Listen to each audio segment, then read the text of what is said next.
+2 second year ପ୍ରଥମ ଏକକ ଗଦ୍ୟ ରହିଛି, ପ୍ରବନ୍ଧ ରହିଛି ଇତିହାସ। ତାହାର ଆମେ ଆଜି 1 ମାର୍କର ପ୍ରଶ୍ନ ଉତ୍ତର ଗୁଡ଼ାକ ଆଲୋଚନା କରିବା।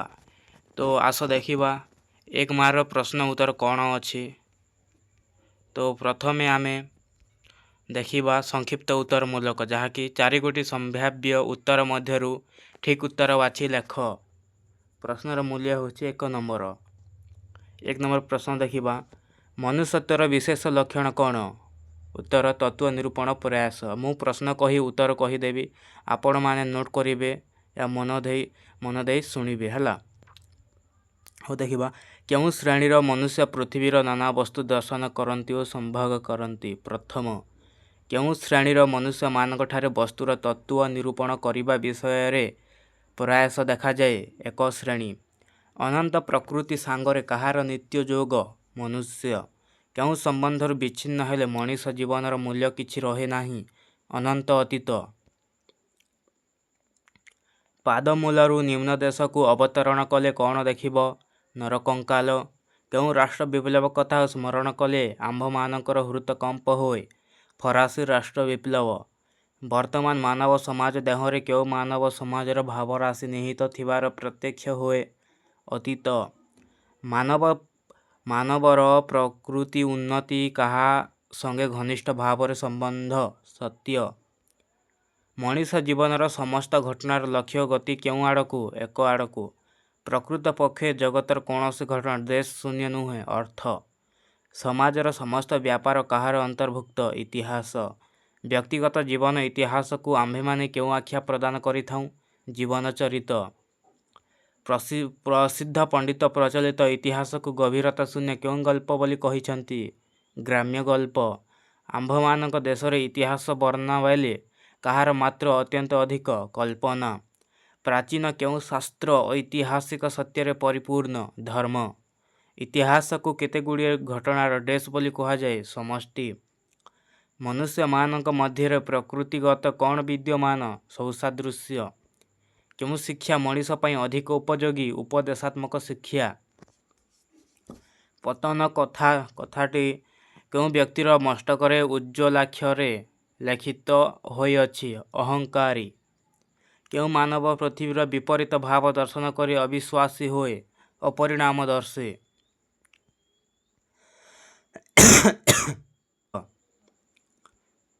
ପ୍ରୟୋଜନୀୟ ବସ୍ତୁ ଲାଭ ପାଇଁ କାହାକୁ କଷ୍ଟ ଓ ଯାତନା ଭୋଗ କରିବାକୁ ପଡ଼ିଛି? ମହାପୁରୁଷ। ଅତୀତର ସନ୍ତାନ ଭବିଷ୍ୟତର କେଉଁ ରୂପରେ ଦଣ୍ଡାୟମାନ? ପିତା। କାହାର କାର୍ଯ୍ୟ କଦାପି ଅସମ୍ପନ୍ନ ରହିବ ନାହିଁ? ବିଧାତା ହେବ। ଉତ୍ତରରେ ଅଛି ଆଦେଶ ଅଛି। ବର୍ତ୍ତମାନ ଏହି ପ୍ରଶ୍ନର ଉତ୍ତର ହେବ ବିଧାତା।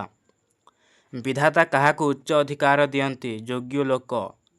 ଈଶ୍ୱର ଆମ୍ଭମାନଙ୍କ ଦେଶକୁ କେଉଁ ଅନୁରାଗ ହସ୍ତରୁ ଉଦ୍ଧାର କରନ୍ତୁ? ବିକୃତ। ତାପରେ ଦେଖିବା ଖ ବିଭାଗ, ଯାହାକି ସଂକ୍ଷିପ୍ତ ଉତ୍ତରମୂଳକ ପ୍ରଶ୍ନ। ଗୋଟିଏ ବାକ୍ୟର ଉତ୍ତର ଲେଖ। ପ୍ରଶ୍ନର ମୂଲ୍ୟ ହେଉଛି 1 ନମ୍ବର। ପ୍ରଶ୍ନ ନମ୍ବର 1 ଦେଖିବା, ସଂସାରରେ ସାଧାରଣତଃ କେତେ ଶ୍ରେଣୀର ମନୁଷ୍ୟ ଦୁଷ୍ଟ ହୁଅନ୍ତି? ସଂସାରରେ ସାଧାରଣତଃ 2 ଶ୍ରେଣୀର ମନୁଷ୍ୟ ଦୁଷ୍ଟ ହୁଅନ୍ତି। କେଉଁ ଶ୍ରେଣୀର ମନୁଷ୍ୟ ପୃଥିବୀର ନାନା ବସ୍ତୁ ଦର୍ଶନ କରନ୍ତି? 1 ଶ୍ରେଣୀର ମନୁଷ୍ୟ ପୃଥିବୀର ନାନା ବସ୍ତୁ ଦର୍ଶନ କରନ୍ତି। କେଉଁ ଶ୍ରେଣୀର ମନୁଷ୍ୟମାନଙ୍କଠାରେ ପୃଥିବୀର କୌଣସି ବସ୍ତୁର ତତ୍ତ୍ୱ ନିରୂପଣର ପ୍ରୟାସ ଦେଖାଯାଏ ନାହିଁ? ପ୍ରଥମ ବା 1 ଶ୍ରେଣୀର ମନୁଷ୍ୟମାନଙ୍କଠାରେ ପୃଥିବୀର କୌଣସି ବସ୍ତୁର ତତ୍ତ୍ୱ ନିରୂପଣର ପ୍ରୟାସ ଦେଖାଯାଏ ନାହିଁ। କେଉଁ ଶ୍ରେଣୀର ମନୁଷ୍ୟ ସୂକ୍ଷ୍ମ ଦୃଷ୍ଟି ସମ୍ପନ୍ନ ଓ ଚିନ୍ତାଶୀଳ? ଅପର ଶ୍ରେଣୀର ମନୁଷ୍ୟ ସୂକ୍ଷ୍ମ ଦୃଷ୍ଟି ସମ୍ପନ୍ନ ଓ ଚିନ୍ତାଶୀଳ। କେଉଁ ଶ୍ରେଣୀର ଲୋକମାନଙ୍କ ଦ୍ୱାରା ପୃଥିବୀର ନାନାବିଧ ଉନ୍ନତି ସଂସାଧିତ ହୁଏ? ଅପର ଶ୍ରେଣୀର ଲୋକମାନଙ୍କ ଦ୍ୱାରା ପୃଥିବୀର ନାନାବିଧ ଉନ୍ନତି ସଂସାଧିତ ହୁଏ। ଚିନ୍ତାଶୀଳତା, ସୂକ୍ଷ୍ମଦୃଷ୍ଟି ବା ତତ୍ତ୍ୱ ନିରୂପଣ ପ୍ରୟାସ କାହାର ବିଶେଷ ଲକ୍ଷଣ? ଚିନ୍ତାଶୀଳତା, ସୂକ୍ଷ୍ମଦୃଷ୍ଟି ବା ତତ୍ତ୍ୱ ନିରୂପଣ ପ୍ରୟାସ ମନୁଷ୍ୟତ୍ୱର ବିଶେଷ ଲକ୍ଷଣ।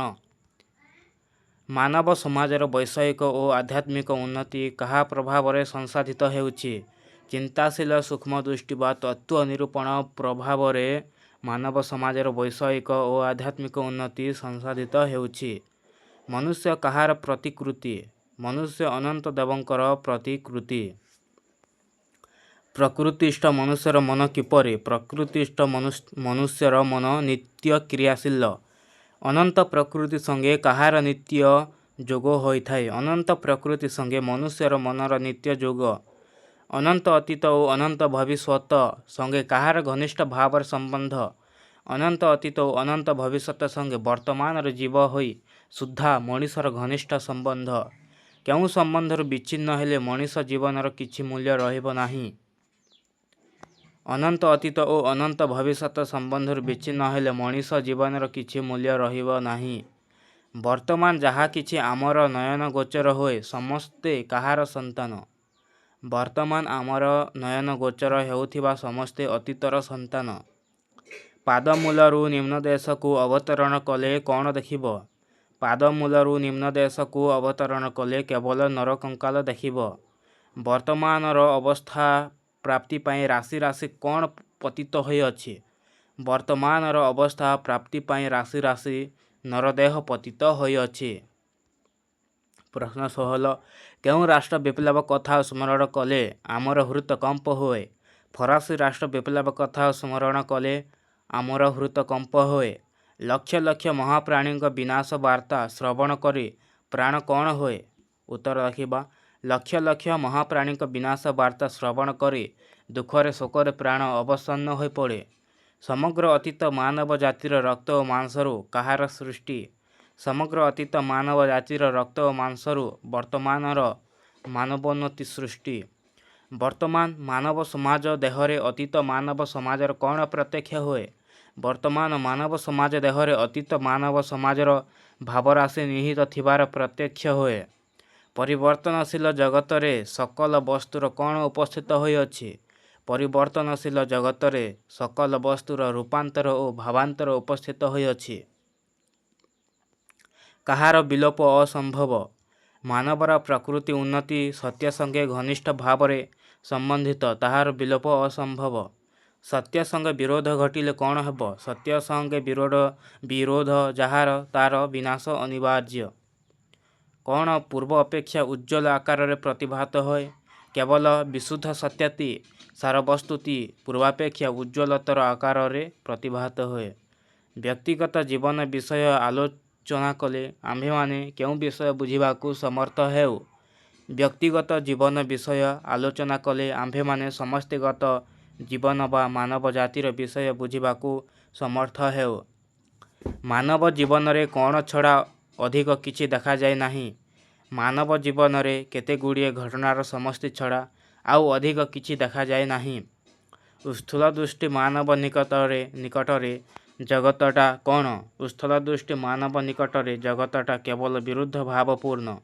ଚିନ୍ତାଶୀଳ ମନୁଷ୍ୟ ସର୍ବତ୍ର କ'ଣ ଦର୍ଶନ କରେ? ଚିନ୍ତାଶୀଳ ମନୁଷ୍ୟ ସର୍ବପ୍ରକାର ବିରୋଧ ମଧ୍ୟରେ ସାମଞ୍ଜସ୍ୟ ଦର୍ଶନ କରେ। କେଉଁ ଦୁଇ ଜଣ ସମାଜର ଅଙ୍ଗ ଓ ସମାଜ ଉନ୍ନତିର ଉପଯୋଗୀ?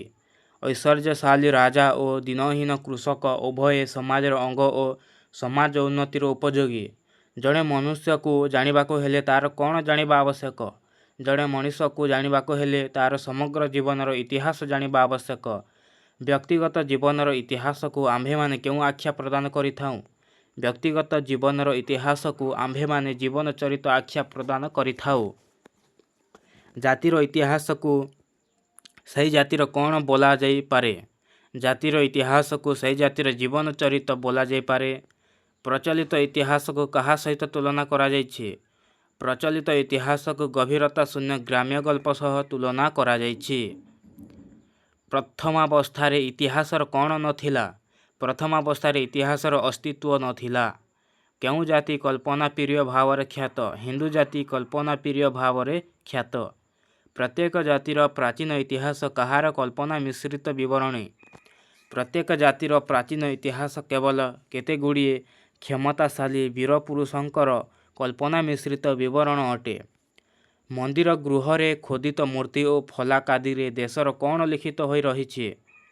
ମନ୍ଦିର ଗୃହରେ ଖୋଦିତ ମୂର୍ତ୍ତି ଓ ଫଲକାଦିରେ ଦେଶର ଓ କାଳର ଇତିହାସ ଉଜ୍ଜ୍ୱଳ ଅକ୍ଷରରେ ଲିଖିତ ହୋଇଅଛି। ବର୍ତ୍ତମାନ ଯୁଗର ଇତିହାସ ଲିଖନ ପ୍ରଣାଳୀ କିପରି ଓ କାହାର ନିକଟବର୍ତ୍ତୀ? ବର୍ତ୍ତମାନ ଯୁଗର ଇତିହାସ ଲିଖନ ପ୍ରଣାଳୀ ସ୍ୱତନ୍ତ୍ର ଓ ଆଦର୍ଶର ନିକଟବର୍ତ୍ତୀ। ବର୍ତ୍ତମାନ ଯୁଗର ଇତିହାସରେ ମାନବ ଜୀବନର କେଉଁ ବ୍ୟାପାରର ଯୋଗ ହୋଇଅଛି? ଉତ୍ତର, ବର୍ତ୍ତମାନ ଯୁଗର ଇତିହାସରେ ମାନବ ଜୀବନର ସର୍ବବିଧ ବ୍ୟାପାରର ଯୋଗ ରହିଅଛି। ଇତିହାସ ଯେପରି ଭାବରେ ଲିଖିତ ହେଉ, କାହା ଉପରେ ତା'ର ଉପକାରିତା ବହୁ ପରିମାଣରେ ନିର୍ଭର କରେ। ଉତ୍ତର, ଇତିହାସ ଯେପରି ଭାବରେ ଲିଖିତ ହେଉ, ପଠନ ପ୍ରଣାଳୀ ଉପରେ ତା'ର ଉପକାରିତା ବହୁ ପରିମାଣରେ ନିର୍ଭର କରେ। ଉପଦେଶ ଅପେକ୍ଷା କେଉଁ ଶିକ୍ଷା ଅଧିକ ଉପଯୋଗୀ? ଉପଦେଶ ଅପେକ୍ଷା ଦୃଷ୍ଟାନ୍ତ ଶିକ୍ଷା ଅଧିକ ଉପଯୋଗୀ। ବିପରୀତ ପଥରେ ଗମନ କଲେ କ'ଣ ହେବ? ବିପରୀତ ପଥରେ ଗମନ କଲେ କେହି କେବେ ଉନ୍ନତିର ସୋପାନ ଆରୋହଣ କରିପାରିବନି। ଅହଙ୍କାରୀର ମସ୍ତକରେ କେଉଁ କଥା ଉଜ୍ଜ୍ୱଳାକ୍ଷରରେ ଲିଖିତ ହୋଇଅଛି? ଅହଙ୍କାର ମସ୍ତକରେ ପତନ କଥାଟି ଉଜ୍ଜ୍ୱଳାକ୍ଷରରେ ଲିଖିତ ହୋଇ ରହିଅଛି। ଇତିହାସ ବଜ୍ର ଗମ୍ଭୀର ସ୍ୱରରେ କ'ଣ ଘୋଷଣା କରିଅଛି?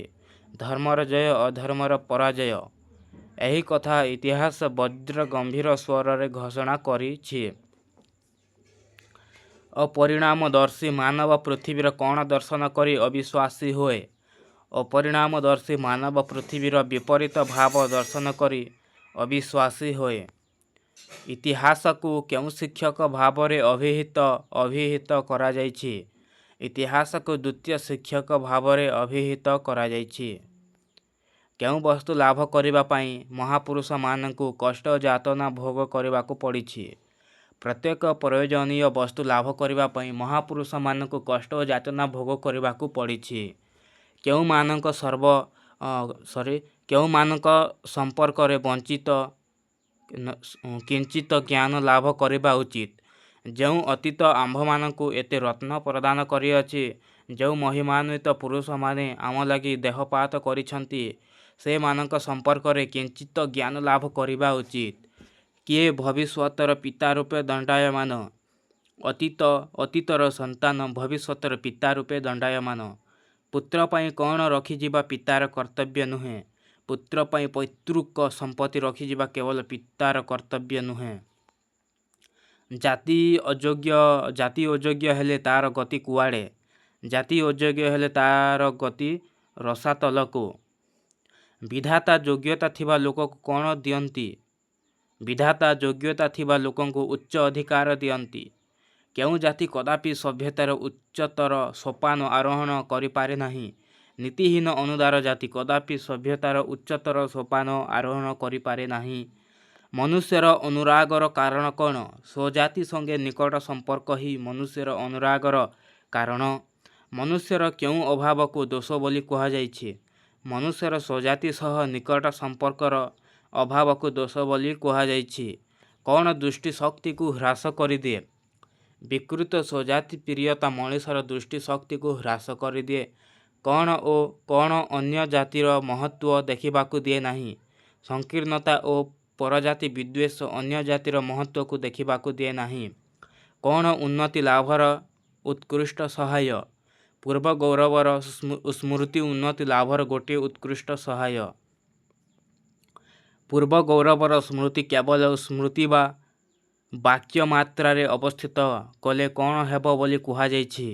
ପୂର୍ବ ଗୌରବର ସ୍ମୃତି ଉନ୍ନତି ଲାଭର ଆବଶ୍ୟକତା ହେଲା ଯେ ପ୍ରାଚୀନ ଗୌରବକୁ ସ୍ମରଣ କରି ହୃଦୟକୁ କିଞ୍ଚିତ ଆଶ୍ୱସ୍ତ କରିବା। ଈଶ୍ୱର ଆମ୍ଭମାନଙ୍କ ଦେଶକୁ କାହା ହସ୍ତରେ ଉଦ୍ଧାର କରନ୍ତୁ ବୋଲି କୁହାଯାଇଛି? ଈଶ୍ୱର ଆମ୍ଭମାନଙ୍କ ଦେଶକୁ ବିକୃତ ଅନୁରାଗ ହସ୍ତରୁ ଉଦ୍ଧାର କରନ୍ତୁ। ତାପରେ ଅଛି ଗ ବିଭାଗ, ଯାହାକି ଏହା ପ୍ରଶ୍ନର ମୂଲ୍ୟ ତାହା 2 ନମ୍ବର ଗ ବିଭାଗ। ଏଇଟାକୁ ଆମେ ଆଉ ଗୋଟିଏ ଅନ୍ୟ ଭିଡ଼ିଓ ମାଧ୍ୟମରେ ଦେଖିବା। ତ ଆମେ ଏତିକି ହିଁ ଆଲୋଚନା କଲୁ, ଯାହାକି 1 ମାର୍କ ବିଶିଷ୍ଟ ପ୍ରଶ୍ନ ଉତ୍ତର ଗୁଡ଼ାକ। ତ ଆଉ ଗୋଟେ ଭିଡ଼ିଓରେ ମୁଁ ଏହାକୁ ଅପଲୋଡ଼ କରିବି। ତ ଆପଣମାନେ ଏହି ଚ୍ୟାନେଲରେ ନୂଆ ଅଛନ୍ତି ତ ଚ୍ୟାନେଲଟିକୁ ସବସ୍କ୍ରାଇବ୍ କରିବେ, ଭିଡ଼ିଓଟିକୁ ଲାଇକ୍ କରିବେ। ତ ମିଳିବା ଆଉ ଗୋଟିଏ ନୂଆ ଭିଡ଼ିଓରେ। ଧନ୍ୟବାଦ।